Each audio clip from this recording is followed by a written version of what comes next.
que chacun de nous, dans ce qu'il fait, il puisse avoir le même norme que le Libanais, ou encore ce qui nous pousse à aller acheter chez les autres.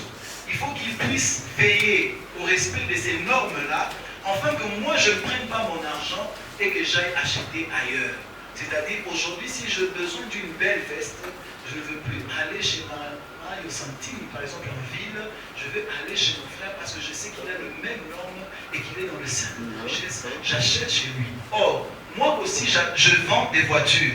Il ne va pas aller acheter à Saint-Louis. Il sait que je vends de belles voitures et des voitures de qualité. Il achète chez moi. Or, je sais qu'il y a quelqu'un ici qui vend aussi des pièces de rechange. Ok? J'achète des pièces de rechange chez lui. Or, lui aussi, il sait qu'il y a quelqu'un qui fait louer des maisons qui est ici. Il va louer des maisons. Vous comprenez que nous formons un cercle vicieux où l'argent est en train de tourner au milieu de nous et nous devenons un poids. Et nous sommes en mesure de créer une banque. Pourquoi? Parce que plus il y a l'argent, plus il y aura la nécessité de créer la banque. Et dans cette banque, nous pourrons nous-mêmes nous faire de crédit, des prêts, et nous devenons de plus en plus forts.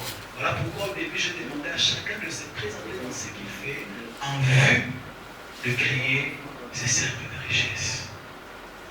Première discipline, veillons au respect des normes. Ça va? En tant que cercle de richesse, la rigueur dans les normes est indispensable. Ça va? C'est-à-dire, si tu es couturière, il faudra que tu puisses coudre tes habits en respectant les normes qui feront en sorte que l'argent que les docteurs Manou dépensent pour qu'on lui achète des habits ailleurs, ça reste dans le cercle. Si tu as un restaurant, fais en sorte que nous ne puissions plus aller jeter de l'argent chez Kafkong, jeter de l'argent chez Aldar, mais que nous puissions concentrer cette capacité financière au sein de notre cercle de richesse. Ok? Ça, c'est l'objectif principal d'un cercle de richesse, le respect des normes.